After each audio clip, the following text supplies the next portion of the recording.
The Guardians. Le village englouti. Chapitre 1. Beware the Guardians. Ce matin-là, les couloirs de Remington Military Academy étaient parcourus de rumeurs. On murmurait qu'un jeune écolier de 15 ans était arrivé la veille et avait réussi à s'inscrire en tant que freshman, 2 mois après la rentrée des classes. C'était du jamais vu. Mais ce n'était pas cela le plus étrange. Selon certains lycéens qu'il avait rencontrés, il était français. Français! Il n'y avait jamais eu d'étranger à Remington. Et pourtant, le colonel avait permis à un étranger de s'inscrire à son école alors que le reste du monde était en guerre depuis 2 ans et que les États-Unis avaient décidé de rester neutres. Et ceux qui partageaient le dortoir du jeune Français juraient qu'il y avait plus incroyable encore. Selon eux, le nouvel écolier avait un secret qui lui donnait des cauchemars. On avait entendu des hurlements au milieu de la nuit. C'était après cette révélation que les rumeurs commencèrent. Quel était son secret ? Ce devait être épouvantable pour le hanter à ce point. Avait-il commis un crime ? Avait-il volé ? Tué ? On n'en savait rien. Mais il avait prononcé un mot. Powhatan. Edwin Lancaster, le garçon en question, n'était pas conscient des rumeurs qui circulaient à son sujet. Ce jour-là, après les exercices militaires matinaux, il regagna son dortoir pour se laver avant le petit déjeuner. Il ne semblait pas remarquer que presque personne ne lui adressait la parole. Debout devant la fenêtre du dortoir, il regardait d'un œil distrait les collines rouges, dont les sommets se perdaient dans la brume épaisse qui donnait leur nom à ces montagnes du sud-est des États-Unis, The Smoky Mountains. Un garçon à la peau mate et aux cheveux noirs un peu longs s'approcha. Il lui tendit la main. « My name is Bob Ferris. Welcome to Remington. » Edwin sourit. « Nice to meet you, Bob. I'm Edwin. » Bob avait brisé la glace. Les autres garçons du dortoir des freshmen se groupèrent autour de lui et se mirent à lui poser une foule de questions avec des accents du sud, si prononcés qu'Edwin avait souvent du mal à les comprendre. 2 garçons semblaient particulièrement curieux. « Are you a frog? » demanda l'un d'eux. Edwin fronça les sourcils. Il savait que grenouille était un terme utilisé par les Américains pour se moquer des Français. « I'm American and French. » répliqua-t-il sèchement. « I live in France, but I was born in America. Are you in a society? » demanda l'autre garçon. « My name is Virgil. I'm a member of the Dolls. »« I'm Walter. I'm with the Roses. » dit le premier garçon. « Non, je ne suis pas dans une société. » murmura Edwin. « Je viens d'arriver. I just got here. »« What society will you join? » insista Virgile. « The Dolls or the Roses? »« You should join the Roses. They're better. »« No, join the Dolls. »« I don't know. » dit Edwin en haussant les épaules. Le garçon, qui faisait partie des Roses, se rapprocha de lui. « You know, there is a third society. A secret society. It's called... What is it called? The Savers of... The Guards of... » Edwin ouvrit grand les yeux. Une société secrète ? Voilà qui était mystérieux. Il glissa une main dans sa poche et toucha le bout de papier qu'il avait retrouvé dans son sac 2 jours auparavant. 3 mots étranges, écrits à la hâte, signés par son frère. « Beware the Guardians, James. » Et si... Mais Bob interrompit ses réflexions en souriant.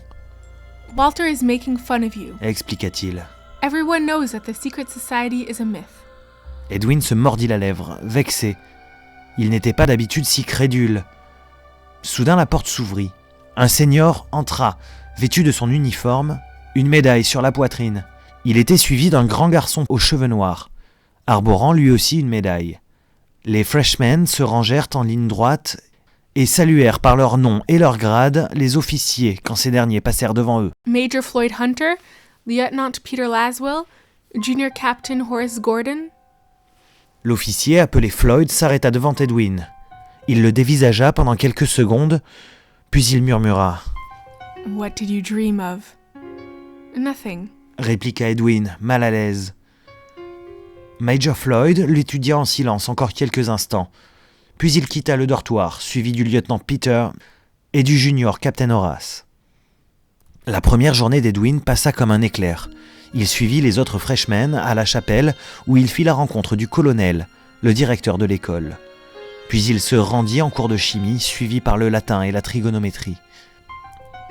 Ce dernier cours était celui qu'Edwin redoutait le plus. Il avait toujours eu du mal avec les maths.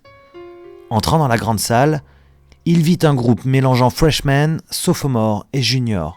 Il trouva une place près du fond de la classe, devant un garçon aux cheveux châtains très courts et à la taille fine, qu'il avait déjà aperçu ce matin-là. Le capitaine Horace Gordon, assis au premier rang, se tourna et lui lança un sourire moqueur. « Who can tell me the purpose of the Pythagorean theorem? » questionna le professeur Kruger, debout devant le tableau. « You, the new boy, Edwin Lancaster. » Edwin se leva, le cœur battant fort.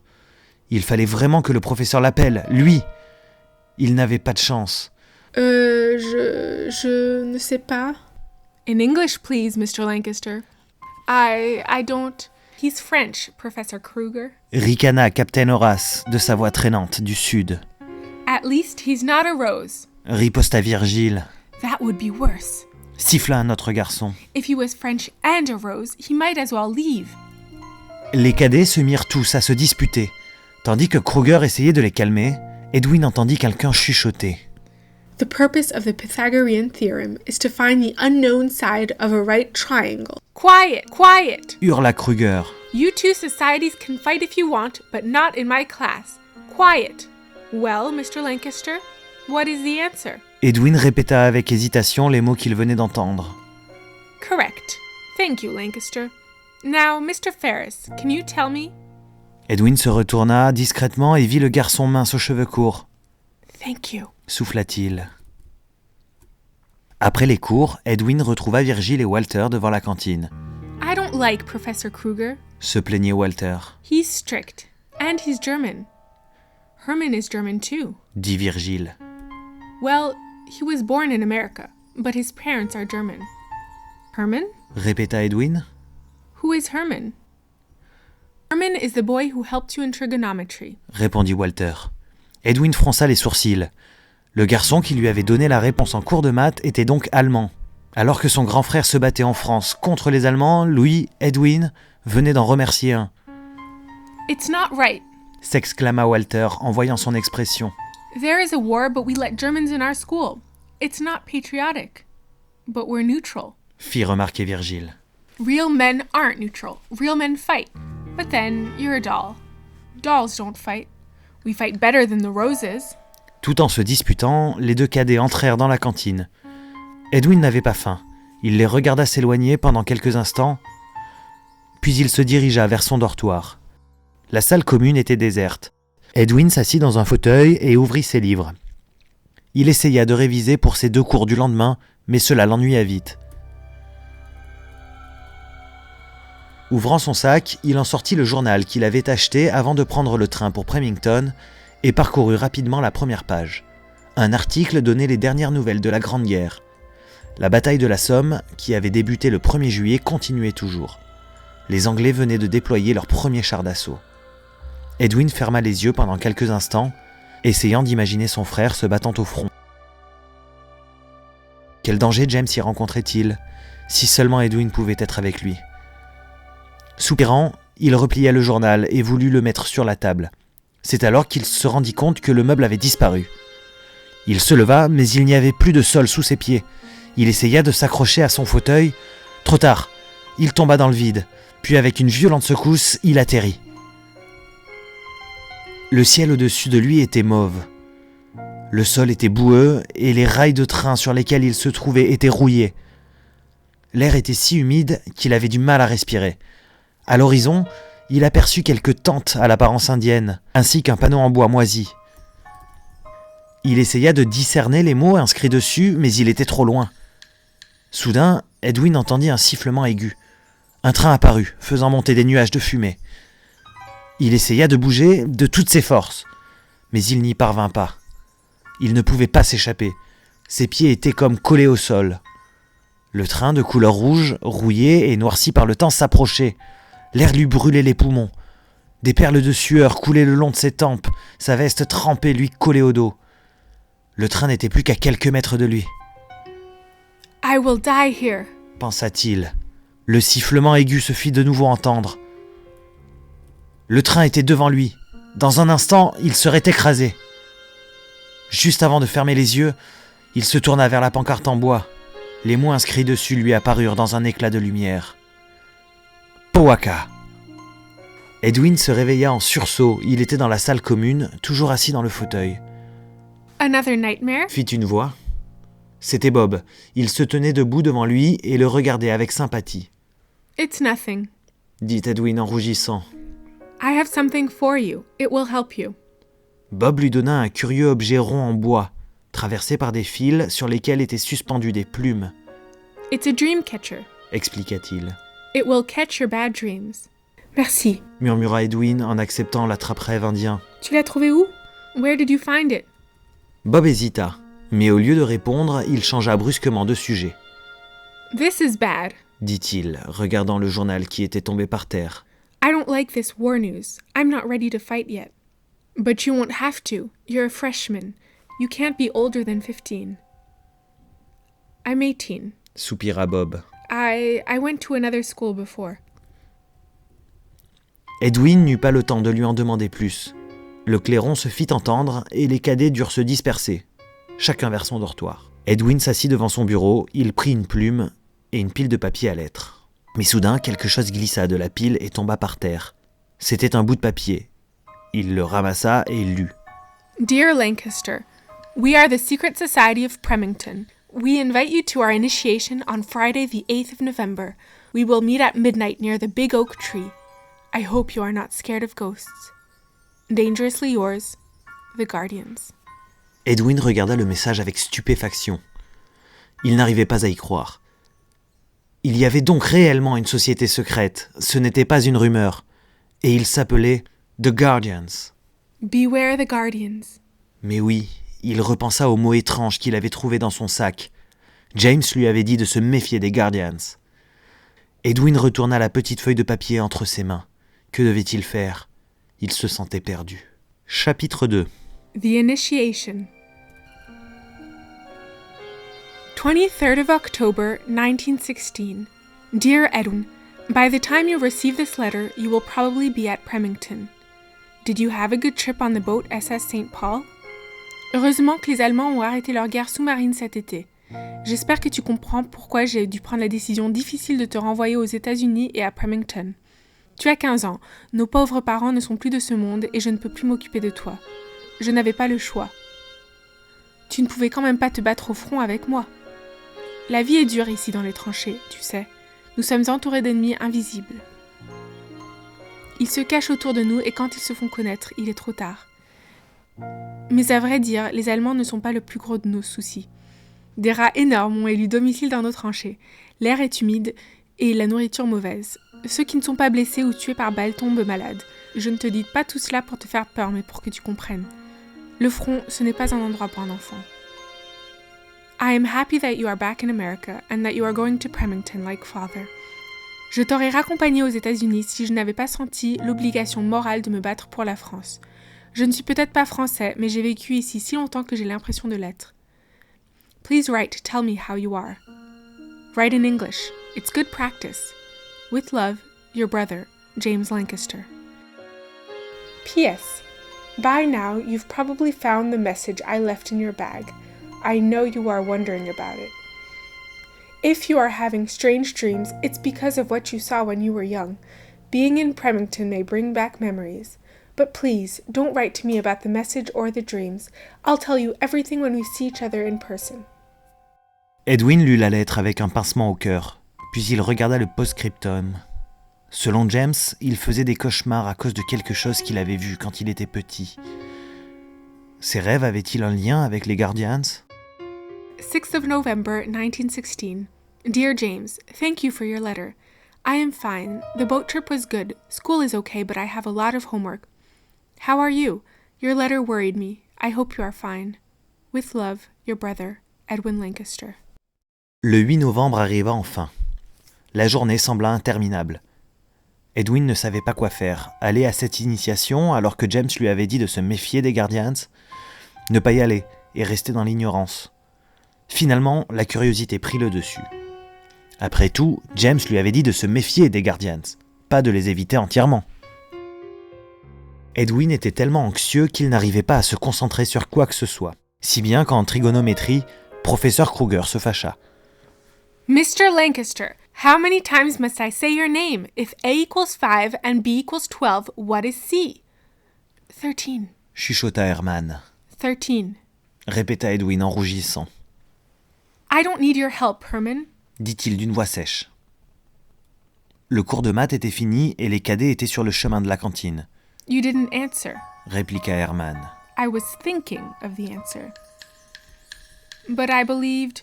Well, you believed wrong. S'exclama Edwin. Why would I need the help of a German?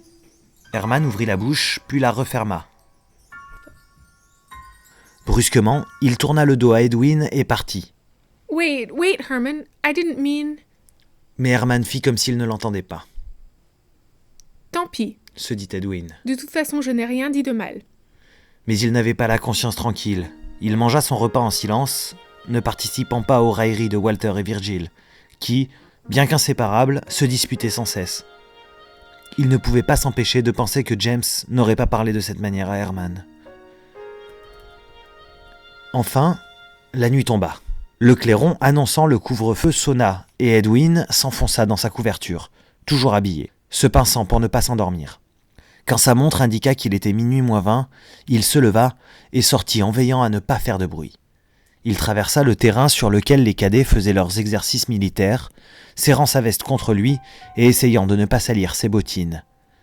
En se dirigeant vers le bois, il passa près du lac de Cedarton, qui se trouvait au bas de la colline où était située Remington Academy.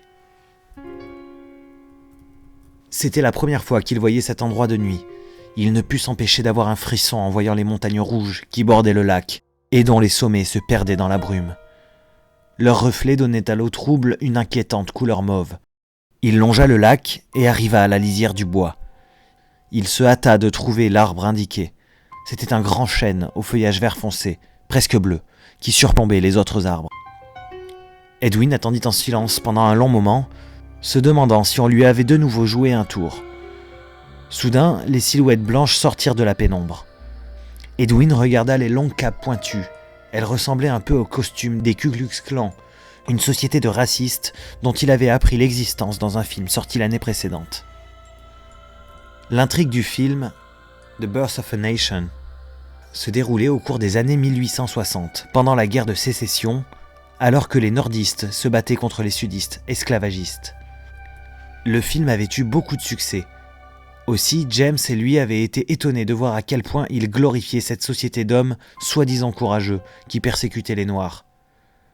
Il y a plusieurs types de courage, avait dit James avec dégoût à la fin de la séance. Celui-là ne vaut rien.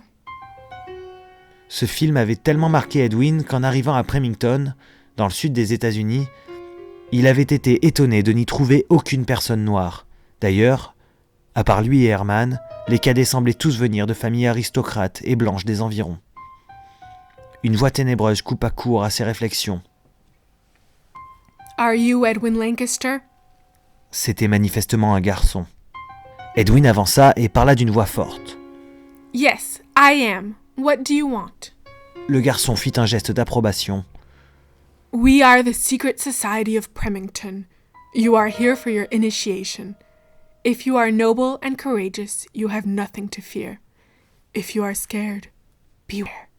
Now close your eyes. » Edwin obéit. Il sentit qu'on lui bandait les yeux. « Ils veulent me faire peur, » se dit-il. « C'est pour cela qu'ils portent ces costumes grotesques. Mais ce ne sont que des garçons, je n'ai rien à craindre. » Pourtant, il n'était pas serein. « Let us guide you. » murmura une voix dans son oreille. Le groupe marcha longtemps dans la montagne.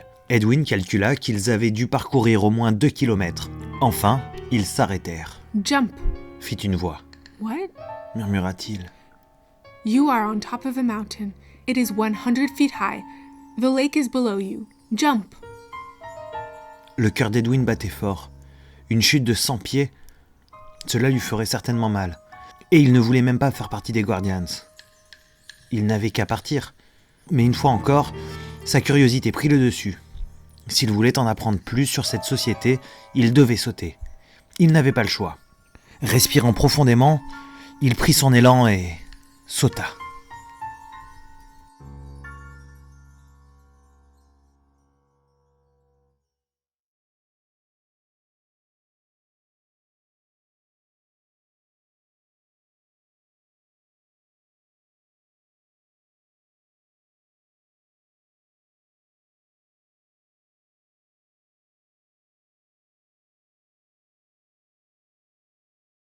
Chapitre 3. Nettie.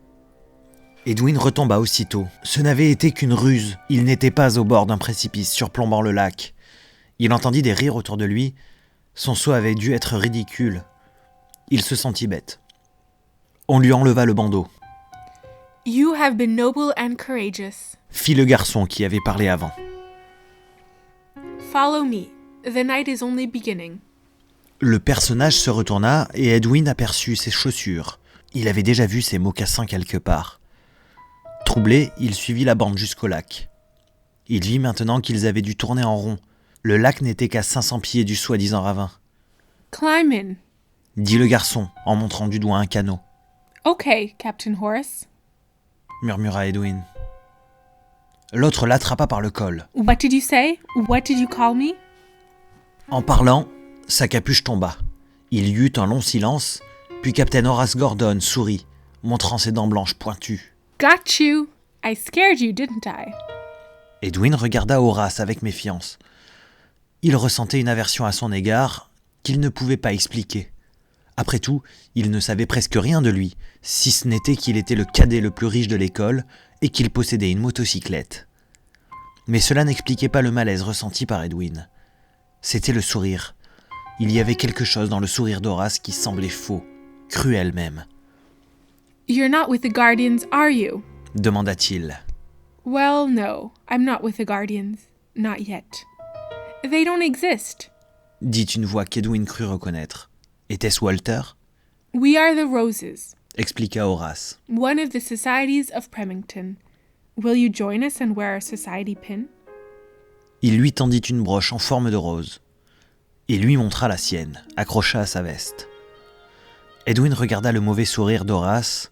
Voulait-il faire partie des roses ? « No, thank you. » décida-t-il. « Idiot. » s'exclama une voix.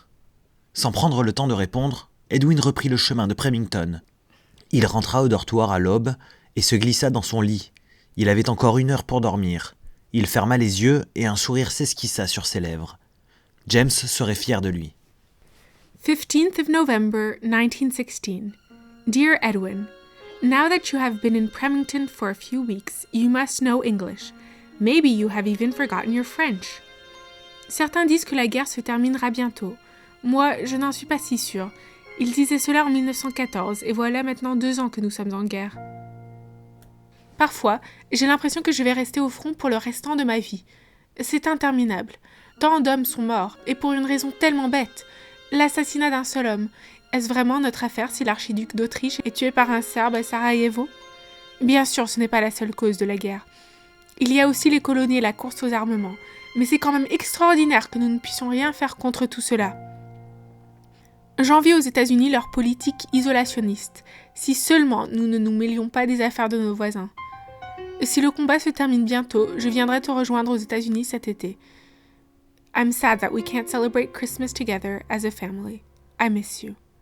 With love, your brother, James Lancaster. Les semaines passèrent, Edwin commençait à s'habituer à sa nouvelle vie à Premington. Il s'était lié d'amitié avec Bob. Les seniors le laissaient tranquille. Les nouvelles du monde extérieur parvenaient avec quelques semaines de retard par le biais des journaux du village voisin de Cedarton. Ainsi, Edwin apprit que la bataille de la Somme s'était terminée le 18 novembre par une victoire franco-anglaise. Mais quelle victoire ! Les forces alliées avaient avancé de 12 kilomètres au nord, et des centaines de milliers d'hommes étaient morts. La bataille de Verdun, elle, continuait toujours depuis février, faisant aussi de nombreux morts.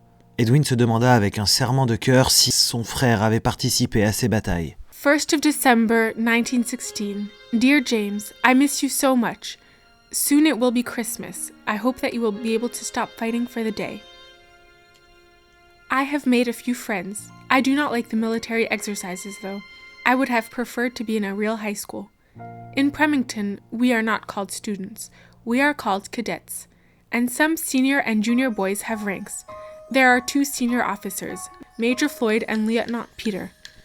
Captain Horace is the junior officer. Older boys do not talk to younger boys, except to give them orders and punish them. Captain Horace has never punished me. But I don't like him. I don't know why.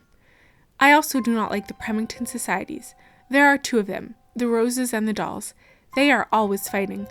Two boys I know, Walter and Virgil, are best friends. Yet, because one is in the roses and the other is in the dolls, they fight. I think it is stupid. I hope you are okay. I hope I will see you very soon. With love, your brother, Edwin Lancaster. Look at that tree! Walter et Edwin récoltaient des spécimens de plantes pour leur classe de sciences naturelles dans la forêt de Premington. Walter s'était arrêté devant un arbre dont les feuilles n'étaient pas encore tombées. Edwin se rapprocha à son tour et voulut cueillir une feuille quand il entendit une voix féminine. « Hey, we were here first !» Il se retourna et vit 3 filles vêtues de tabliers blancs et de bottines en cuir. « Those girls are from Climshire School, » affirma Walter. « You know, the school on the hill across the lake. Good afternoon. » dit Edwin poliment. « My name is Edwin Lancaster. I didn't ask you what your name was. » répondit la fille qui l'avait interpellé. « I asked you to leave. You leave. » s'écria Walter. « No, we were here first. You stole our tree. Go away. »« On peut partager. We can share the tree. » suggéra Edwin. « Yeah, right. Go away. » Edwin haussa les épaules et s'éloigna, laissant Walter se disputer seul avec les 3 filles. S'enfonçant dans la forêt, il continua à chercher des plantes ayant survécu à la gelée de la veille. Il eut tout à coup le sentiment de ne pas être seul. Il leva les yeux. Devant lui se tenait une fille aux cheveux roux, en désordre, aux traits fins et à la peau presque translucide. Mais c'étaient ses yeux qui fascinaient Edwin. Ils étaient grands, d'un bleu foncé qui paraissait presque violet. Elle l'étudia un instant, puis elle murmura. « Are you looking for the hole too? For what? The hole? Le trou? Quel trou? » Elle fronça les sourcils. « You should know. I saw you there. »« Pardon? On s'est déjà vu? Où ça? Where? »« You know, in the village, on the other side of the hole. The Indian village. »« The Indian village? » répéta Edwin. Il venait de se rappeler le village étrange de ses rêves. Au loin, il avait vu des tipis. Et si... Mais non, c'était impossible. Cette fille n'avait pas pu voir le même village que lui. Cela n'avait été qu'un rêve. « I saw you. » insista-t-elle. « One day I was walking in this forest. Then I fell through a hole. When I opened my eyes, I was on a train. It was going to an Indian village. I saw you appear suddenly on the train tracks. I thought the train had killed you. » C'était impossible. Et pourtant, c'était vrai. Elle venait de décrire son cauchemar. Soudain, il se souvint du post-scriptum dans la première lettre de James. Son frère lui avait dit que s'il faisait des rêves, c'était à cause de quelque chose qu'il avait vu quand il était petit. Le village indien de ses rêves existait-il donc réellement ?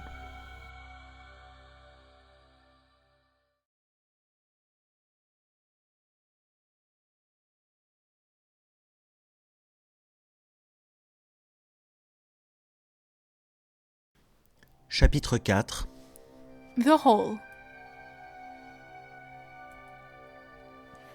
Come on. proposa l'élève de Climshire en lui tirant le bras. Let's look for the hole together. I think it's closer to Premington. Ils se dirigèrent vers l'orée du bois, empruntant un chemin de roches rouges. Bientôt, ils se trouvèrent devant le châtaignier où les 3 filles se disputaient toujours avec Walter. « Look! » s'écria l'une d'elles. « It's Crazy Nettie Brown. » Nettie leva la tête, elle prit la main d'Edwin et passa devant ses camarades sans les regarder. « Tell us, Crazy Nettie. » dit une autre fille. « Who's your friend? » Edwin lâcha la main de Nettie et s'arrêta devant les filles. « Why do you call her crazy? »« Because she is crazy. Did she tell you about the hole and the Indian village? »« Yes, but... See? She's crazy. » Edwin fronça les sourcils. Nettie avait donc raconté son histoire aux filles de son école, et elle la traitait de folle. Pourtant, il était sûr qu'elle ne l'était pas. Il avait vu le village. Ou bien était-il fou, lui aussi ? Pris d'un doute, il quitta les filles et alla chercher Nettie. Il la trouva un peu plus loin, se tenant très droite, les yeux regardant dans le vide. « I'm sorry. » dit-il. « It's nothing. » Brusquement, elle se tourna et se mit à marcher le long d'un petit sentier épineux. « Where are we going? » demanda Edwin en courant après elle. « We are looking for the hole. It's nearby. I remember now. The hole is nearby. » Edwin allait répondre quand il entendit une voix au loin. Wrong, Peter. Edwin Lancaster knows. That's Major Floyd. Chuchota-t-il, reconnaissant le cadet qui menait les exercices militaires matinaux. Why is he talking about me? I should hide. Follow me. Murmura Nettie. Elle s'éloigna du chemin sans faire de bruit et se glissa sous les broussailles. Edwin s'accroupit près d'elle. Bientôt, Floyd et Peter apparurent. Ils marchaient le long du même chemin qu'Edwin et Nettie venaient de quitter. We heard him say Pohaka. Of course he knows. We must stop him. Edwin retint son souffle, But maybe he knows nothing. suggéra Peter. He has dreams. He knows something. But I hope he doesn't know about the secret. I hope he doesn't know about it. I don't think he does. Murmura Peter. Well, Continua Floyd. that boy Lancaster won't end well. I promise you that. They're coming here. Chuchota Nettie. Edwin ne l'entendit pas. Ses yeux étaient fixés dans le vide. Floyd avait dit qu'il allait mal finir. Et il avait parlé de Powhatan. En connaissait-il l'existence lui aussi ? Edwin! Quoi? Murmura-t-il, sonné. Come here. Nettie s'était éloignée des broussailles qui bordaient le chemin et, allongée de tout son long, s'apprêtait à se cacher sous un buisson épineux. Il rampa vers elle. Elle lui fit un petit sourire et disparut sous le buisson. Edwin s'aplatit contre le sol, protégea son visage avec ses mains, roula sous le buisson à son tour. Puis quelque chose de bizarre se produisit. Une fois arrivé sous le buisson, il ne s'arrêta pas. Au contraire, il prit de la vitesse. Bientôt, il glissa si vite qu'il en eut le souffle coupé. Au fur et à mesure qu'il tombait, la terre rouge devenait de plus en plus humide, presque mouillée. Il eut la sensation d'être enveloppé d'une substance visqueuse. Le soleil, obscurci par les épaisses branches du buisson, réapparut soudain. Mais comme à travers un filtre trouble, il éclairait un ciel mauve. Enfin, après de longues minutes, Edwin s'arrêta de tomber. Il reprit son souffle, puis regarda autour de lui, ébahi.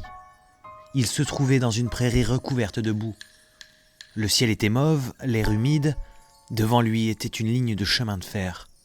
« Powhatan !» murmura-t-il.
Chapitre 5.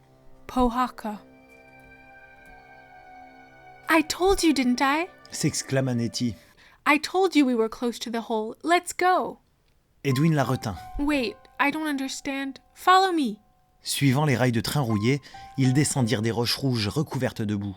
Après quelques minutes de marche, apparurent les tipis indiens qu'Edwin avait vus en rêve, We're here. murmura Nettie. Look. Edwin regarda, les tipis étaient disposés autour d'un totem. Leur toile avait été abîmée par le temps. Les couleurs s'étaient éteintes. Des taches d'humidité et de moisissure étaient apparues, Bizarre toute cette humidité. murmura Edwin. Je me demande où nous sommes. Look, Edwin. Murmura Nettie. Elle s'était approchée du totem et y examinait un bijou. Edwin s'approcha à son tour. Il vit un collier de turquoise. Les pierres bleu-vert avaient des reflets violets. Sur une des pierres, plus grosse que les autres, 2 flèches étaient gravées, allant dans des sens opposés. It's pretty. Murmura Nettie en levant la main pour toucher le collier. Don't touch it.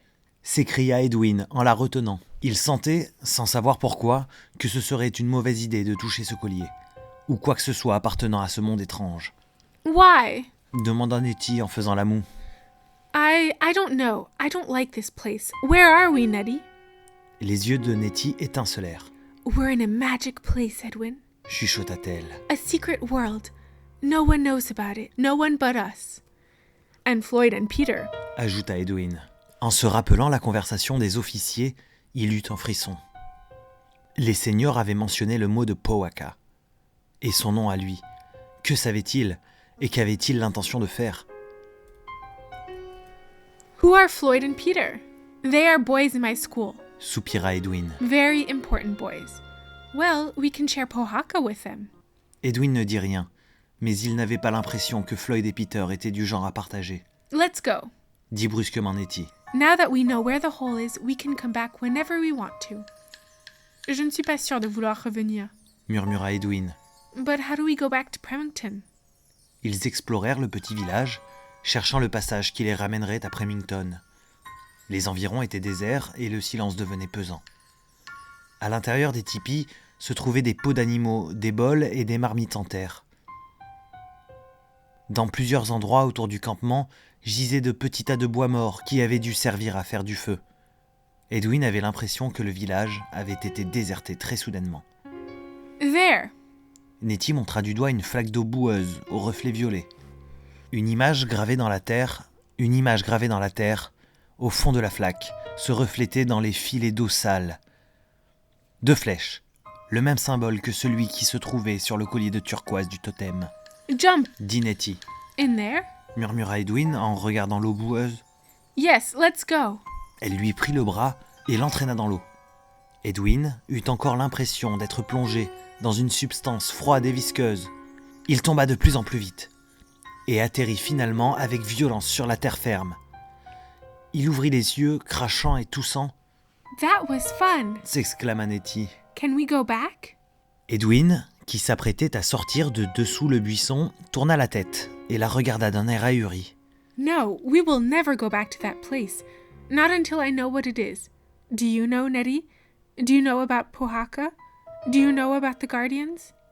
Tout à coup, il s'arrêta de parler. Il venait d'apercevoir 2 paires de bottines en cuir. Puis il entendit une voix. Why do you want to know about the Guardians, Lancaster? C'était Floyd. Il l'avait entendu.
Chapitre 6. The fight. Nettie se blottit sous le buisson. Edwin sortit rapidement de sa cachette, espérant que Floyd et Peter n'avaient pas vu son ami. Lancaster, Dit Peter d'un ton médusé. what are you doing there? Edwin hésita. I'm lying down? Yes, I can see that. Répondit le garçon au visage pâle, réprimant un sourire. Floyd regarda Edwin attentivement. Do you have something to tell me? No. Are you sure? You saw nothing? Edwin fit non de la tête. Le visage de Floyd se durcit. You're lying, Lancaster. I know you're lying. Beware. Le sang d'Edwin se glaça dans ses veines. Beware. Prends garde. C'était le même mot qu'avait utilisé James. We won't harm you, Edwin. Murmura Peter d'un ton qui se voulait rassurant. We want to help you. But we can't help you if you lie. Edwin hésita. Il y avait quelque chose de sincère dans la voix de Peter. Puis il se tourna vers Floyd et vit une lueur étrange dans ses yeux. Pourquoi le major avait-il tant envie qu'il parle ? I don't know anything. Dit-il d'un ton sec. Cette semaine-là, Edwin n'eut pas le temps de réfléchir à son aventure. Les vacances de Noël approchaient. La terre était recouverte d'une fine couche de givre. Des sortes de stalactites pendaient du portail à l'entrée de l'école. L'eau des cruches, dont les cadets se servaient pour faire leur toilette, était souvent gelée. Edwin passait tout son temps libre à écrire à James et à lire les lettres que celui-ci lui envoyait. 5th of December, 1916. Dear Edwin, I hope you are doing well and that you love Premington as much as I loved it when I was your age. Je suis toujours à Verdun avec mon régiment. Nos alliés, les Anglais, viennent de commencer à se battre avec leurs chars. Il y a un nombre inouï de morts tous les jours, des Allemands, des Britanniques, des Français. Peut-être que le jour où tu recevras cette lettre, cette bataille horrible sera finie. Je l'espère. Please work hard and enjoy yourself at Premington. I hope that we will see each other soon. With love, your brother, James. 10th of December, 1916. Dear James, Merry Christmas! I am sad that you must fight during the Christmas holidays, but I understand that you must. I remember Christmas 1914. Everyone thought the war would be over by then, but it was not. So there was a truce. Everyone stopped fighting. The French, English, and German soldiers shared food. Will there be a truce this year? I am sending you a present. It is a box full of food and warm clothes. I miss you. Love, your brother, Edwin. La veille de Noël, alors qu'Edwin était absorbé dans l'étude des verbes latins, la porte du dortoir s'ouvrit et Herman apparut. « Edwin. » commença-t-il. « Yes? » murmura Edwin d'un air distrait. « Here is a letter for you. I found it on the bulletin board. » Edwin se leva et prit la lettre épaisse, le cœur palpitant. Il allait l'ouvrir quand il remarqua qu'Herman avait un œil au beurre noir. « What happened? It's nothing. Who hit you? » insista Edwin. « A few boys and the dolls. »« But why? » demanda Edwin. Mais il n'avait pas besoin de demander. Il le savait déjà. N'avait-il pas parlé méchamment à Herman, alors que ce dernier l'avait aidé à 2 reprises en maths, simplement parce que le cadet était d'origine allemande ? « I'm sorry. » murmura-t-il. « That's okay, Edwin. » répondit Herman, d'un air fatigué. « Read your letter. » Il quitta la pièce. Edwin se dépêcha d'ouvrir la lettre. 15th of December, 1916. Dear Edwin, I hope this letter will reach you before Christmas. La vie ici n'est pas facile. Nous nous battons avec du gaz et je dois porter un masque à tout moment. Je n'en peux plus. Mais je vais arrêter de me plaindre. Quand je vois le nombre d'amputés et de morts, je me dis que j'ai bien de la chance. I'm sorry I can't see you at Christmas. I am sending you a little present. It belonged to me when I was your age and to Father when he was young. I hope it will help you understand. We'll talk about it when we see each other. Love, James. La gorge serrée, Edwin sortit un petit objet du fond de l'enveloppe. C'était une broche en plomb formée de 3 silhouettes encerclant un symbole étrange qui ressemblait à la lettre grecque Phi. Quel était le sens de ce symbole ? James ne lui avait envoyé aucune explication. Frustré, Edwin reprit sa plume avec l'intention d'en demander à son frère. Puis il se souvint que celui-ci ne voulait pas qu'il lui en parle par écrit. Il devait attendre de le voir pour avoir des réponses. Mais le reverrait-il un jour ? Perdu dans ses réflexions, il n'entendit pas Walter et quelques autres cadets entrer. « Hi, Edwin. » Walter s'approcha de lui, ses joues rouges et ses yeux brillants, tenant ses patins à glace dans une main. Edwin glissa vite la broche en plomb de son frère dans la poche de son pantalon. « The lake water is frozen. We skated for an hour. Almost everyone was there. Virgil can't skate. I helped him at first. But then he left to go skating with all the dolls. Of course, I skated with the Roses. But it was too bad. I didn't see him at all. I never see him anymore. He's always with the dolls. And you're always with the Roses. » fit remarquer Edwin. Yes, but the Roses aren't stupid like the dolls. Anyway, goodbye, Frog. I have to give my suitcase to the train station master. He is waiting for me downstairs. Walter prit sa valise et sortit du dortoir. La porte claqua derrière lui. Phew, he's gone. Fit une voix. Edwin se retourna. Bob était allongé sur son lit, lisant un Tarzan récemment sorti. Who's gone? Demanda Edwin. Walter. He's very annoying, isn't he?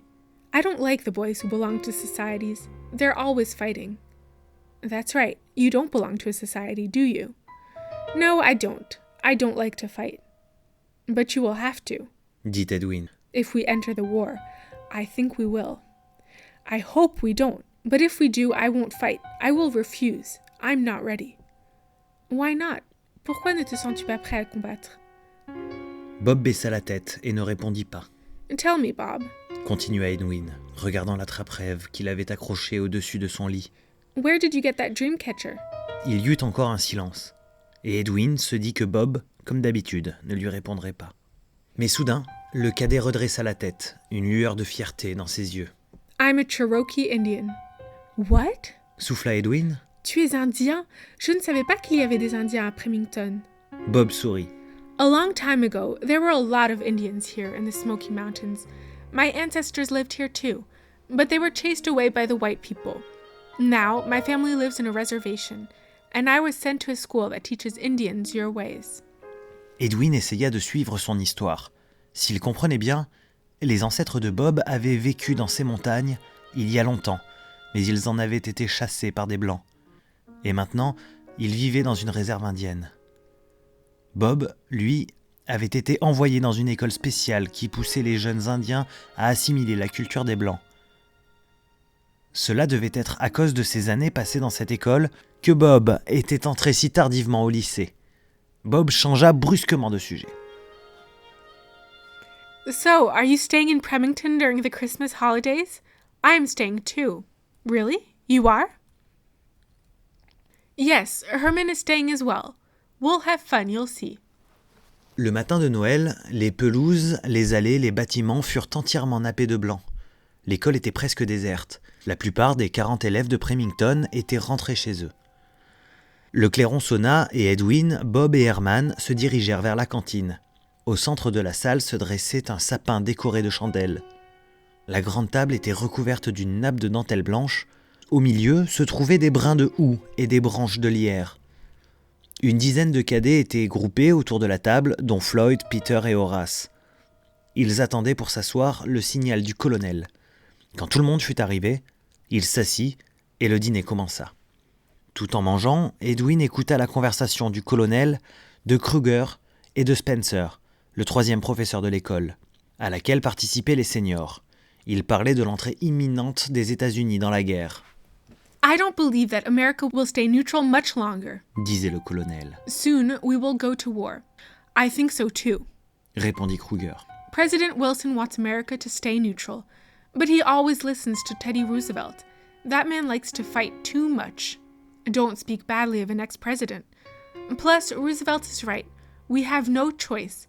The Germans don't respect the international agreements. That's true. Acquiesça Spencer. Have you read the newspaper this morning? Only a few days ago, the Germans decided to start submarine warfare again. When the Lusitania was sunk by the Germans in 1915, 100 Americans died. We have no choice. We must fight. But insista Kruger. If we go to war, people will die. And for what? An Austrian archduke? We must not question the reasons for war. Répliqua sèchement le colonel. It is our duty to be patriotic and courageous. You must not let your German ancestry get in the way of your duty.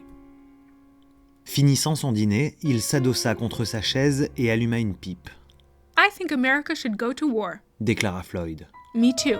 Fit écho Peter, You are so young, murmura Kruger. only 18, and yet you will fight if the United States enters the war.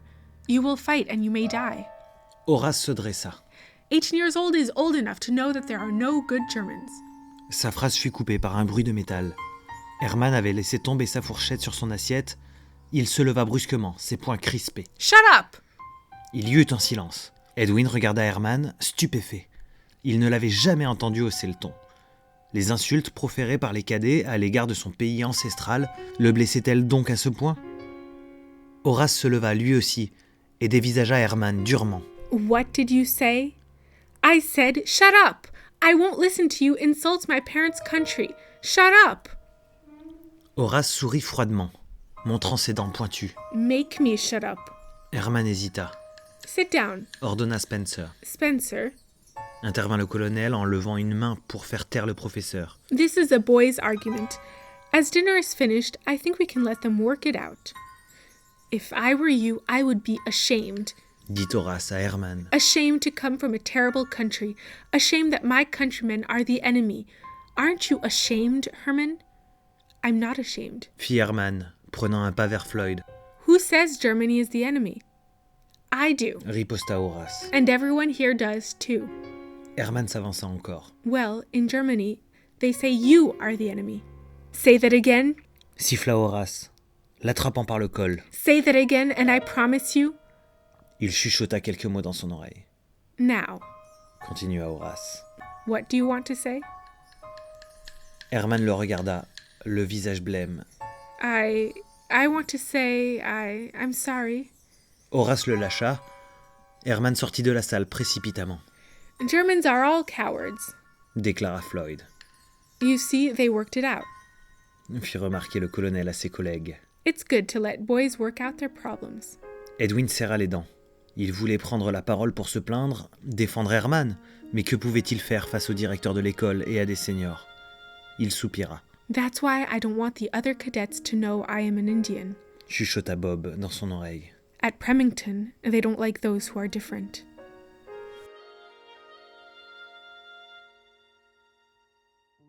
Chapitre 7. In danger. La première semaine de février, un match de football américain fut organisé à Remington. L'équipe des Roses jouait contre l'équipe des Dolls. Have you seen Herman? Demanda Edwin tandis que lui et Bob attendaient que le match commence. Il s'inquiétait pour le cadet allemand. Cela faisait plusieurs semaines que le garçon restait cloîtré dans son dortoir, séchant ses cours. Et quand cela lui arrivait de sortir, il rentrait couvert de bleu et d'égratignures. Bob hocha la tête. Herman is being badly bullied by the Roses and the Dolls. I think he is hiding from them in our dormitory. I wish the colonel would listen to us. Murmura Edwin. But he doesn't believe there's a real problem. Bob et lui avaient parlé au directeur du harcèlement enduré par Herman. Mais selon lui, c'était à Herman seul de résoudre son problème.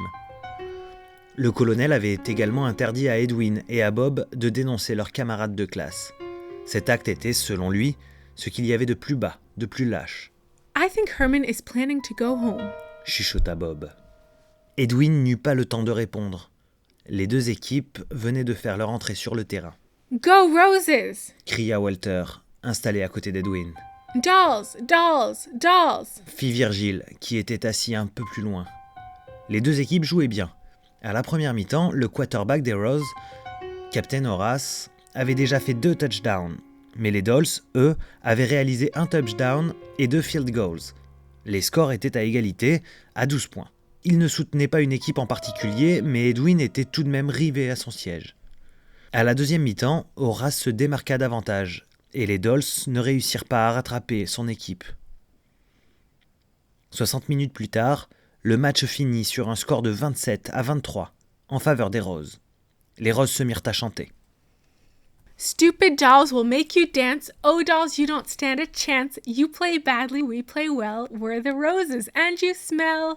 Tandis qu'il chantait, Edwin remarqua une lueur au loin qui s'approchait lentement. Il se rendit soudain compte qu'il s'agissait de l'effigie d'un cadet portant un énorme bouquet de roses. L'effigie, couverte de peinture rouge, était en flammes. Des voix s'élevèrent dans la foule. Down with the roses! Down with the roses! Vlan! Quelqu'un venait de jeter un œuf cru sur Edwin, Stop! hurla-t-il. I'm not with the roses or with the dolls. Mais ces protestations ne servaient à rien. Les projectiles continuèrent de voler, jetés dans la foule par des cadets énervés.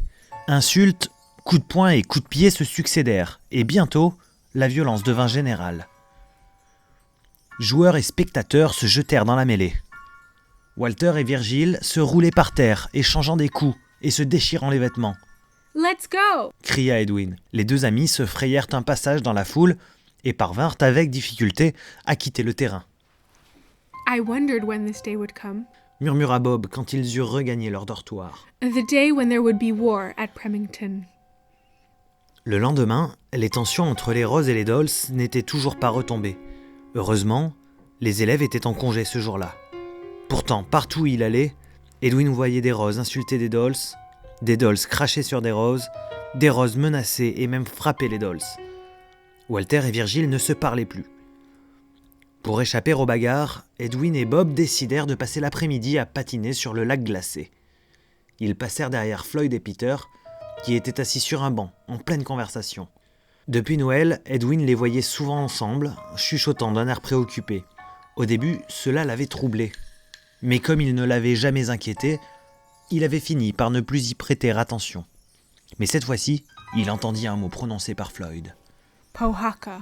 Il s'arrêta, immobile, et continua à écouter sans faire attention aux gestes de Bob. We are not doing our job well. Disait Floyd. We have hardly looked for it. What can we do? Demanda Peter. We have no choice. We must act. Lancaster knows something. But will he tell us? If he refuses to speak, there's also the girl, Nettie Brown. Le sang d'Edwin se glaça dans ses veines. Floyd savait tout, sur Pohaka, sur lui, sur Nettie. We must do something. Dit encore Floyd. No, Murmura Peter. it's not a good idea. It's because of you that we haven't done anything yet. We must do something. We must get Nettie Brown. They're too young. Protesta Peter. Soudain, Edwin sentit qu'on lui tirait la manche. C'était Bob. Étourdi par ce qu'il venait d'entendre, il le suivit jusqu'au hangar où ils gardaient leurs patins à glace. Bob s'assit et le regarda en silence. Puis il dit. You must explain. Edwin ne répondit pas. Edwin. Le garçon cligna des yeux. Yes? What was that about Pohaka? I know that name. It was the name of my ancestor's village. Your ancestor's village? Edwin le regarda, surpris. Pohaka avait-il donc été un vrai village, peuplé par de vraies personnes ? Comment cela se faisait-il qu'il ne pouvait à présent y accéder que par le passage sous le buisson dans la forêt de Cedarton ? Ses pensées furent interrompues par Bob. Why were they threatening you? What does it mean? En repensant au ton menaçant de Floyd, Edwin oublia subitement Pohaka. It means that I must find Nettie. Il faut la trouver et la mettre en garde. I must warn her. Chapitre 8. Snowdon. You know it won't be easy to get into Climshire. Dit Bob. The school is very strict. The girls are not allowed to talk to boys. They can't even write them letters. I know, but I must try. Okay, if we skate across the lake, it will not take us too much time to get to Climshire. Ils prirent leurs patins à glace et se dirigèrent vers le lac, qui était complètement gelé. Soudain, Edwin aperçut Walter qui s'approchait. Hi, boys! S'écria-t-il. Where are you going? Can I come too? Edwin et Bob échangèrent un regard. Why aren't you with Virgil? Demanda Edwin. L'expression de Walter s'assombrit. Virgil and I aren't speaking. Why not? Questionna Bob. Is it because you are in different societies? Yes. You shouldn't let the societies get in the way. Déclara Edwin. You're best friends, aren't you? Well, we were, but he's a doll. If I was seen with a doll, I would get beat up. Edwin ouvrit grand les yeux. You would? That's crazy. Walter hésita. Yes, it is. Avoua-t-il en baissant la voix. It is crazy, but what can I do? Leave the roses. Suggéra Bob. It's too late for that. Murmura Walter. Look at us. Insista Bob. Edwin and me, we're not with the roses or the dolls, are we? Yes, that's true. But wait, are you still friends with Herman? Of course we are. Dit Edwin. Oh, then I can't be seen with you. Sorry. Goodbye. Walter se tourna brusquement et partit dans la direction opposée. Edwin le regarda partir. He's very strange. Yes, so is everyone here. Dit Bob. But come on, we must go. It's getting late. Don't you want to speak to Nettie? You're right. Let's go. Vite, Edwin enfila ses patins et se mit à glisser sur le lac. Bob le suivit. Climshire se trouvait de l'autre côté du lac, et Edwin estimait que le trajet ne prendrait qu'une demi-heure. Mais après quelque temps, il se rendit compte que le vent devenait glacial. Bientôt, de petits flocons de neige tombèrent du ciel. « It's snowing !» s'écria Bob. Il tombait de plus en plus de neige. La surface du lac fut bientôt recouverte d'un fin manteau blanc poudreux. Edwin se baissa et défit ses patins. « It's no use. We can't skate anymore. We must walk. » Les cadets nouèrent les lacets de leurs patins ensemble et les jetèrent sur leurs épaules. Ils continuèrent leur trajet à pied. Mais marcher devenait difficile. Ils avaient de plus en plus de mal à voir devant eux. La neige leur montait maintenant jusqu'aux genoux. « It's so white. I can't tell where the sky ends and the earth begins. » gémit Bob. Edwin ne répondit pas. Ses mains étaient gelées et ses dents claquaient malgré lui. Il marchait aussi vite qu'il pouvait pour essayer de se réchauffer. « It's strange, » dit-il après quelque temps. « I think we should have arrived a long time ago. Surely we've been walking for longer than an hour. We'll be there soon. » assura Bob. Mais la nuit commençait à tomber et ils marchaient toujours. Edwin avait de plus en plus l'impression qu'ils allaient dans une mauvaise direction. Peut-être s'étaient-ils éloignés du lac sans le savoir. La neige tombait toujours plus.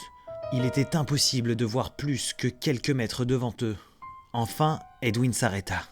« It's no use. We are lost. We should stop et trouver un refuge. Find a shelter for the night. » Il y eut un long silence, puis Bob dit « I think so too. Do you have allumettes, matches? No. » murmura Bob. Dans la tempête aveuglante, Edwin n'arrivait pas à voir son visage, mais il devinait l'état dans lequel il se trouvait. Il se dressa et parla d'un ton confiant, pour se donner courage. « It's my fault. I'm sorry. But I will get us out of this. Don't worry. Follow me. » Il s'engouffra dans les chemins enneigés en essayant de paraître sûr de lui. En réalité, il ne l'était pas du tout. Même s'ils avaient eu des allumettes, comment faire un feu avec du bois trempé par la neige ? Fallait-il vraiment s'arrêter par ce temps glacial et s'endormir, au risque de ne jamais se réveiller ? Mais il savait qu'il ne pourrait pas continuer à marcher toute la nuit. Alors qu'il était plongé dans ses pensées inquiétantes, il entendit soudain un bruit de branches cassées. Un instant plus tard, une voix criait. « Help! Help! What is it? » s'exclama Edwin. Il se retourna, Bob n'était plus derrière lui. « Bob! Bob! » hurla-t-il en revenant sur ses pas, mais il n'y avait personne. Bientôt, il dut s'y résoudre. Bob avait disparu. Tout autour de lui, il n'y avait que de la neige. Il commençait à sentir ses mains et ses pieds s'engourdir. Ses paupières se fermaient malgré lui. « Je vais mourir. » pensa-t-il. Cette fois, c'est sûr, c'est la fin. Soudain, le sol s'affaissa. Edwin tomba dans le vide et tout devint noir. Pohaka. Edwin ouvrit lentement les yeux et regarda autour de lui avec difficulté. Une main agrippa son épaule. « What did you say, boy? »« Pohaka. » Sa vision devint plus nette et il distingua Bob, grelottant près d'un feu, enveloppé de serviettes. Edwin, lui, était allongé par terre. Ses vêtements étaient étalés sur une chaise près du feu et il était enveloppé d'un drap rugueux. L'homme qui lui tenait l'épaule était un Indien aux longs cheveux noirs surmontés d'une plume. De nombreux colliers ornaient son cou et il portait sur ses épaules une espèce de couverture. « You said Pohaka, boy. » dit-il. Edwin cligna des yeux. « Are we in Pohaka? » L'homme fronça les sourcils. « There is no Pohaka. » Il n'y a pas de Pohaka. Edwin s'assit avec difficulté, l'air stupéfait. « There was once a Pohaka, but it disappeared many years ago. In 1871, they say. Impossible. » murmura Edwin. Bob regarda l'homme attentivement. « Did you live in Pohaka then? » L'homme ne lui répondit pas, We are in Cedderton Forest, dit-il. but there is a lot of snow. There is so much snow that it has covered my house. We will have to dig a hole to get out. It's impossible. Répéta Edwin. I was in Pohaka. I saw it. L'homme le regarda, l'ombre d'un sourire sur ses lèvres. Puis il se retourna brusquement. You are sick. I will make you beef tea. Il prit une vieille casserole en fer blanc, la remplit d'eau et d'un petit morceau de bœuf et la mit sur le feu. Bob s'écarta de quelques pas du feu. Please, Mr. Waya, just Waya. Well, Waya, I have also heard of Pohaka. Tell me what you know. It's important. Il y eut un lent silence. Waya remuait la casserole sans faire de bruit. Edwin commença à désespérer de recevoir une réponse, quand l'Indien se tourna brusquement et dévisagea les deux garçons. I knew Pohaka well. It was the village of my people, the Cherokee Indians. The Cherokees lived in these mountains for centuries, but President Jackson forced us to leave. The Indians all went west. Only the Indians of Pohaka stayed. I myself was born in Pohaka, and I saw the mountains change. The whites wanted everything. They took. They never gave anything back. First, they wanted the fish in the river. Then, they wanted the plants and the animals. Soon, the land became dry. So the whites changed nature. They changed nature? Ils ont changé la nature? Répéta Edwin. Government men came. They made a dam. It flooded Pohaka. The last Indian village of these mountains disappeared. Edwin essaya de comprendre l'histoire de l'Indien. Il avait dit dam, c'est-à-dire barrage. Les Indiens qui avaient habité dans les Smoky Mountains en avaient donc été chassés. Seul un village indien avait continué à exister, Powaka. Mais le gouvernement avait construit un barrage, ce qui créa un nouveau lac. Et le lac noya Powaka. Edwin était comme assommé. Tout un village délibérément noyé dans un lac. Chapitre 9. Return to Pohaka. Edwin passa la nuit sur le sol en terre de la cabane, réfléchissant à ce que Waya lui avait révélé. Powaka avait donc réellement existé, mais il était maintenant au fond d'un lac. Cela expliquait l'apparence du village, les tipis moisis, l'humidité générale qu'Edwin avait ressentie quand il y était allé. Mais si le village avait été englouti dans le lac, quelle magie étrange avait permis à Edwin d'y marcher presque normalement? Le lendemain matin, Edwin et Bob aidèrent le vieil Indien à creuser un passage à travers la neige jusqu'à l'extérieur. Puis Waya donna à chacun une paire de raquettes de neige. « Your school is only 1 mile away. » dit-il. « Walk toward the sun. Go east. Thank you. » dit Bob d'un ton chaleureux en lui serrant la main. « Thank you. I will come back to visit you. » Edwin et Bob se mirent à marcher avec difficulté sur la neige compacte. Tout était blanc, on ne distinguait pas les arbres des rochers. Le lac avait disparu sous un épais manteau de neige. « Edwin, dit Bob. You said you went to Pohaka. Did you really? »« Yes. » murmura Edwin. « Will you take me? » Edwin le regarda, surpris. « I don't know if you should go. It's a deserted village. There is mold and mud everywhere. Maybe it's better to keep the memory of... You don't understand. Interrompit Bob. Maybe if I see it, I will feel ready to go to war. Why? Il y eut un long silence, puis Bob se mit à parler. My family always told me that the village was lost, and lost with it was a necklace, a warrior necklace. Some think the necklace is in the village. A warrior necklace? Un collier de guerrier? Répéta Edwin. Yes, my ancestors always wore it when they fought. They always won. But the warrior who fights without it will lose. This is what the legend says. Edwin essaya de comprendre. Bob lui disait qu'un collier avait été perdu au moment de la destruction du village. C'était un collier de guerrier, et selon la légende, si Bob se battait sans ce collier, il mourrait. Soudain, Edwin se souvint du collier qui pendait du totem. Tell me, Bob, is the necklace turquoise, with 2 opposite-facing arrows? Bob se tourna vers lui. Yes. How did you know? Well, I think I know where it is. Un quart d'heure plus tard, les deux cadets se trouvèrent dans la forêt de Premington, devant le buisson sous lequel se dissimulait le passage vers Powaka. « Ready? » murmura Edwin. « Ready. » répondit Bob.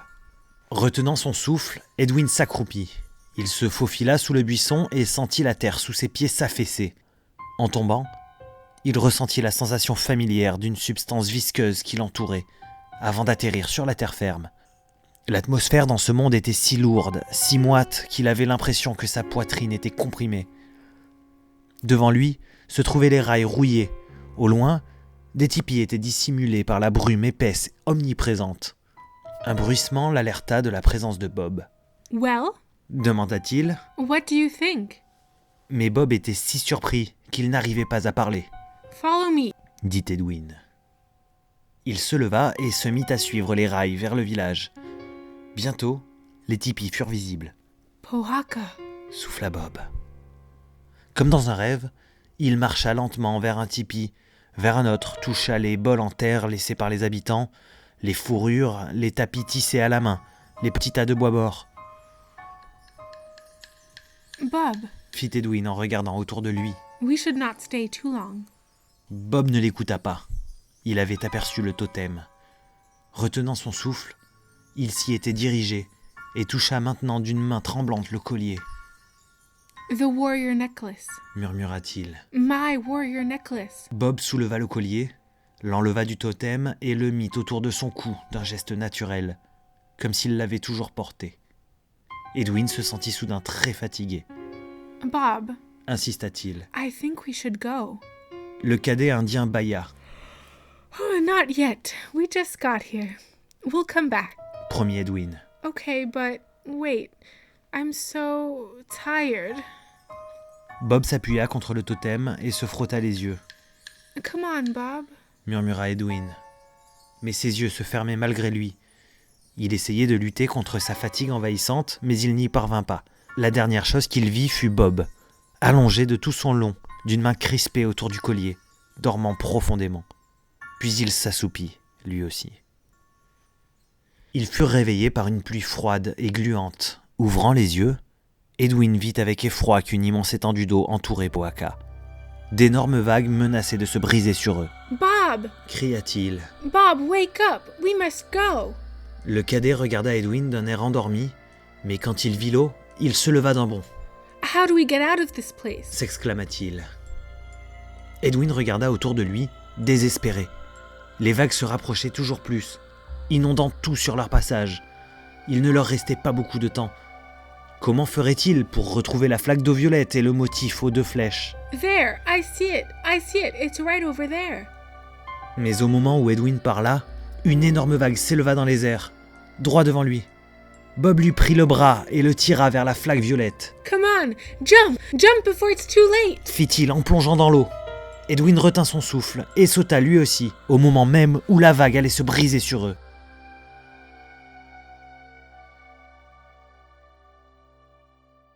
Chapitre 10. Answers.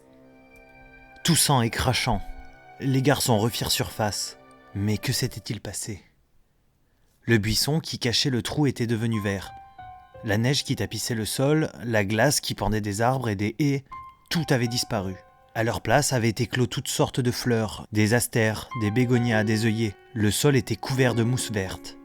Les arbres étaient verdoyants, le ciel bleu. It's springtime. Murmura Bob. How long have we been gone? Sans répondre, Edwin se hâta sur le chemin de l'école. 1000 questions se succédaient dans sa tête. Mais la première était... Is Nettie okay?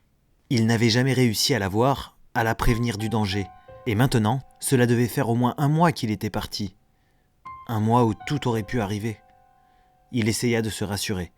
Les menaces de Floyd et Peter avaient été vagues, très vagues. Mais il avait un mauvais pressentiment.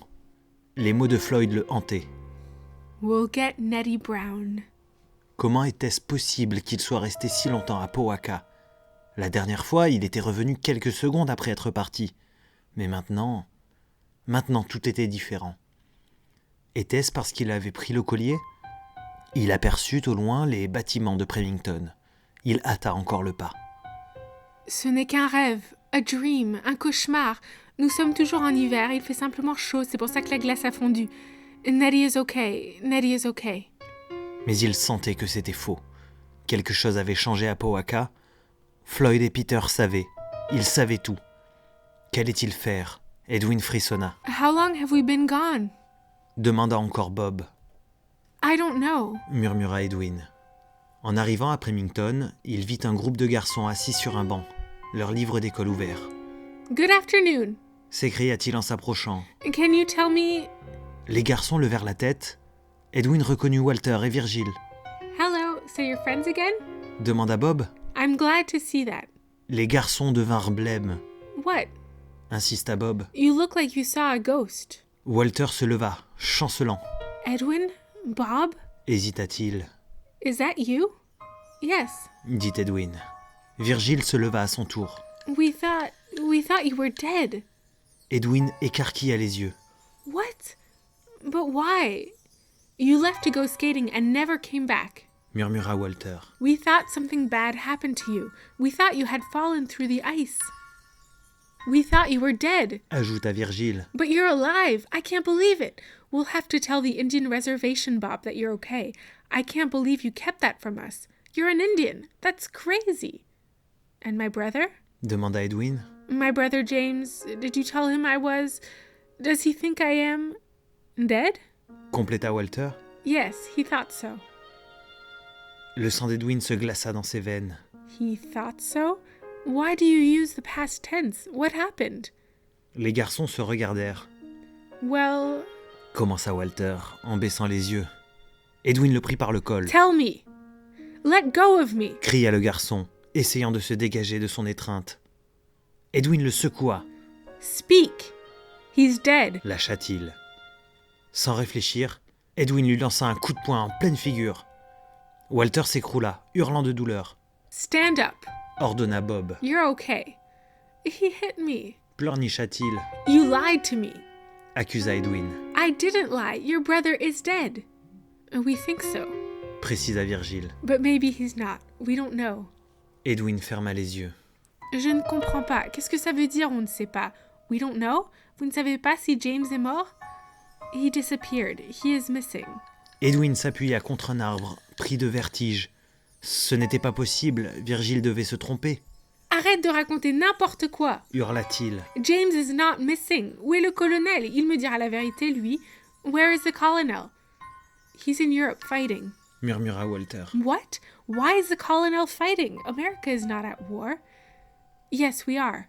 Intervint Virgile, de sa voix stridente. We have been at war for 2 weeks. In early April, President Wilson asked Congress to declare war. Next week, all the cadets who are 18 and older are leaving to fight. There are only a few seniors left. Herman is gone. Everyone bullied him because he is German. You have been missing for more than 2 months. Just wait until everyone sees you. Le lendemain, Kruger, qui dirigeait l'école en l'absence du colonel, fit venir Edwin et Bob. Les cadets lui dirent qu'ils avaient fait une fugue. Kruger leur imposa des devoirs supplémentaires et leur interdit de quitter les terres de Premington. À l'école, les cadets avaient fait la paix. Les bagarres entre les Rose et les Dolls avaient cédé la place à la vraie guerre. Walter et Virgile étaient redevenus de bons amis. Maintenant qu'on savait que Bob avait des origines indiennes, beaucoup l'évitaient. Edwin, au contraire, était devenu populaire auprès de ses camarades de classe, mais cette popularité le laissait indifférent. Il ne pensait qu'à son frère. Nettie aussi occupait ses pensées. Était-elle en sécurité à Climshire, ou lui était-il arrivé quelque chose? Il ne pouvait pas la contacter, on le surveillait de trop près. Edwin ne savait que faire. Il dormait mal et mangeait peu. Pour essayer d'oublier, il se plongea dans ses études. Puis un jour, tout changea. Il était en classe de trigonométrie, le professeur Kruger parlait d'une voix monotone de triangle. Edwin sentait qu'il s'assoupissait, quand soudain, un livre fut posé brusquement sur sa table. Il sursauta et regarda autour de lui. Mais personne ne bougeait. Il l'examina. C'était un livre récemment publié aux États-Unis.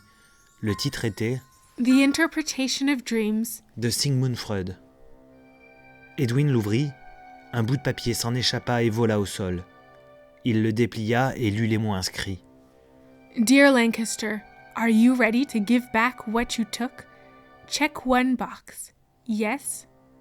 No. If you check yes, we will come find you. If you check no, too bad for Nettie Brown. Sincerely, The Guardians. Sous leur signature se trouvait la même insigne que sur la broche. Il la sortit de sa poche et compara les deux formes. Oui, c'était bien le même motif. Le cœur d'Edwin battait vite.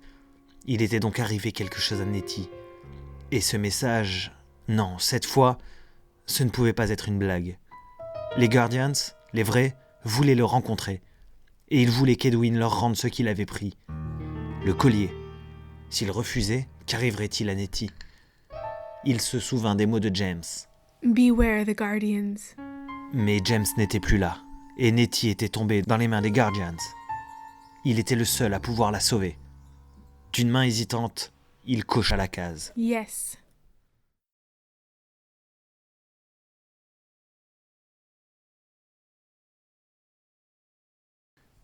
Chapitre 12. The War. Le lendemain soir, après avoir fait ses adieux à Bob à la station de Cedarton, Edwin raccompagna Nettie à Climshire. Be careful. Murmura-t-elle quand ils furent arrivés au portail de son école. What if the Guardians are still there? They're not. Assura-t-il. They are all seniors. They are all 18 years old, and no 18-year-old would stay in school with our country at war. But why would they try to get the necklace from you the day before they leave for war? They must have known they might fail. And then what? Edwin fronça les sourcils. Il n'y avait pas pensé. C'était en effet curieux que les Guardians essaient de prendre le collier de guerrier, la veille de leur départ à la guerre. Et s'ils avaient prévu un plan de rechange, au cas où ils ne réussiraient pas à mettre la main sur le collier. Mais il écarta vite cette pensée. Les Guardians étaient si arrogants qu'ils n'avaient pas dû se douter une seconde que leur plan ne réussirait pas. Don't worry, dit-il. I'm sure they're gone. We're safe. Nettie sourit, visiblement soulagée. When will I see you again? Edwin serra sa main dans les siennes. Soon. Murmura-t-il. I promise you, I'll see you soon. Heureux d'avoir laissé Nettie en sécurité, il se mit en route pour Premington. Il était tard, presque minuit, quand l'école apparut à l'horizon. Edwin se demandait comment il ferait pour passer le portail, qui était toujours fermé à clé la nuit. Quand il aperçut au loin une lumière jaune grossissant à vue d'œil, il entendit ensuite le son du moteur et sentit l'odeur du pétrole. Il était intrigué. Quel était donc cet étrange engin ? Mais oui, c'était une motocyclette.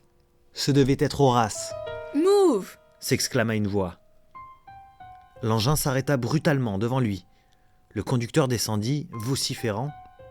« Can't you be careful? You could have been killed. Worse, you could have killed me, idiot. Sorry. » balbutia Edwin. Le conducteur enleva sa cagoule et Edwin reconnut Horace. « Oh, it's you. » fit le junior, d'un ton soudainement mielleux. « Don't worry about it. I was just looking for you. »« You were? Yes.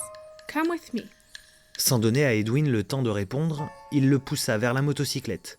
Il le fit monter sur le siège arrière, monta lui-même et ralluma le moteur. Le court trajet vers l'école fut si agréable qu'Edwin oublia sa méfiance habituelle. Il ferma les yeux et respira profondément. C'était la première fois qu'il montait dans un engin à moteur. Quelle sensation incroyable! Arrivé au portail, Horace mit 2 doigts dans la bouche et siffla. Après quelques instants, le portier apparut en bonnet et chemise de nuit. Sans paraître surpris par la vue des 2 cadets, il ouvrit le portail en bâillant. « It helps to be the richest boy in school. » dit Horace d'un ton arrogant. Edwin réprima une grimace. Horace mit une main sur son épaule et le mena au dortoir. « I'm tired. » murmura Edwin. « I think I'll go to bed. Good night. Soon. » fit Horace en resserrant la main sur son épaule. « First, let's talk. I have some questions. Come in. I will make coffee. » Edwin était trop fatigué pour dire non. Il entra dans la chambre d'Horace. Le junior balaya d'un revers de main les piles de livres et de papiers dont le canapé-lit était recouvert. Il était manifestement en pleine révision pour les examens de fin d'année.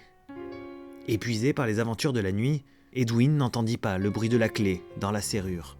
« Sit down. » dit Horace. I will make coffee. Pendant quelques instants, il n'y eut pas de bruit. Horace s'affairait avec une lampe à alcool et une casserole. Puis il versa le liquide épais dans 2 tasses. « Here. » dit-il. Edwin entoura la tasse en émail ébréché de ses mains pour les réchauffer, Drink. invita Horace. It's too hot. Le cadet s'installa sur le canapé, à côté d'Edwin. I told you I have some questions to ask you. Commença-t-il d'un ton léger. Yes? Fit Edwin. Where is the necklace?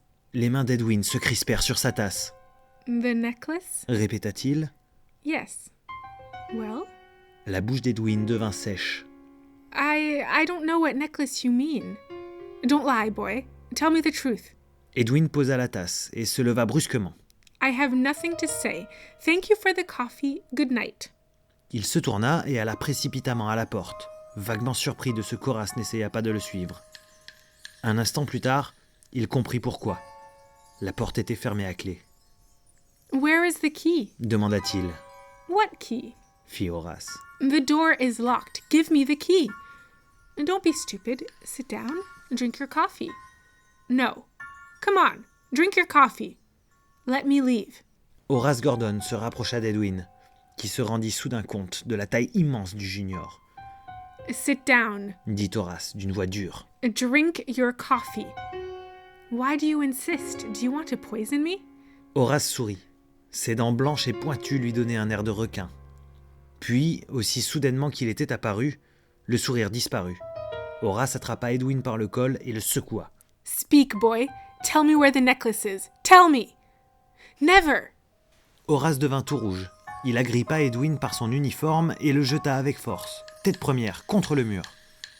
À moitié assommé, Edwin vit la forme floue d'Horace s'avancer vers lui, comme à travers un nuage, et sentit qu'il fouillait ses poches.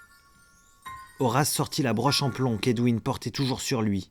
Where did you get this? Rugit le junior. It's the society pin of the Guardians. You aren't a Guardian, are you? Edwin referma les yeux. Il avait mal à la tête. No, I'm not. You should know that. You're a Guardian, aren't you? Horace cracha au sol. No, I'm not. Not yet. I'm a junior. Only seniors can join the Guardians, but they give me missions. My mission is to get the necklace from you. If I don't, I will not be invited to the Guardians' initiation next year. But I don't have the necklace. I see that. But you must know who does. Edwin ne répondit pas. Horace lui donna un coup de pied dans les côtes. Speak! Does Nettie Brown have it? No, leave her alone. What about Bob Ferris? So Bob Ferris has it. Where is he? Edwin sourit. He's gone. You'll never see him again. Horace l'attrapa par la cravate, le souleva et le secoua encore. What have you done? Don't you understand that if I don't find that necklace, I won't be able to join the Guardians? I understand that. What I don't understand is why you want so much to be a Guardian. Horace lui lança un regard foudroyant. Do you think I'm stupid? You carry a Guardian pin in your pocket, yet you want me to believe that you do not understand the importance of their society? Don't you know that all those who succeed in America succeed because they are Guardians? Writers, politicians, even presidents. Yes, our current president, Wilson, is a Guardian. And so were our past presidents, Grover Cleveland, Jefferson Davis. Jefferson Davis was not president. Interrompit Edwin. Il savait que cet homme avait été le soi-disant président des États sudistes quand ils avaient déclaré se séparer de l'Union. Pendant une guerre qui avait eu lieu au XIXe siècle, la guerre de sécession. He was my president. Déclara Horace fièrement, d'une voix traînante.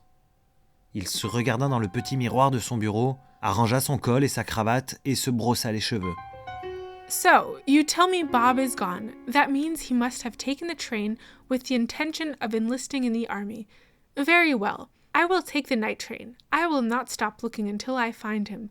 There is nothing I won't do to become a Guardian. And when I'm done with him, I'll take care of you. Now leave. Horace prit sa clé et ouvrit la porte de sa chambre. Edwin s'en alla. Son cœur battait fort. Il réfléchissait à tout ce qu'Horace lui avait révélé.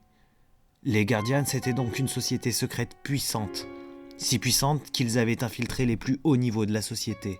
Et maintenant, ils lui voulaient du mal. Comment allait-il s'en sortir ? Encore une fois, les mots de James firent écho dans la tête d'Edwin. Beware the Guardians. Il mit sa main dans sa poche et toucha la broche. Pourquoi James lui avait-il donné cet avertissement ? Quelle était la signification du collier ? Et surtout, Quel était donc ce secret assez terrible pour que des hommes aient décidé de noyer un village entier pour le cacher? Si seulement James avait pu lui expliquer ce qui se passait, mais il était trop tard maintenant. Il ne reverrait peut-être plus jamais son frère. Edwin regagna son dortoir et sortit une plume, un encrier et du papier du tiroir de son bureau. Il savait ce qui lui restait à faire. Soupirant, il trempa sa plume dans l'encre et se mit à écrire. Dear James, I do not know if you will ever read these words, but I must write them. You have been missing, and everyone believes you are dead, but I know that you are not. I will find you and I will bring you home. And when we see each other again, you must tell me everything you know about the Guardians. They are dangerous, James, and if I do not stop them, they will hurt my friend Bob. They will hurt me too. I am in danger. But I will keep fighting. I will go to France. Next year, we will spend Christmas together. I promise you that. With love, your brother, Edwin.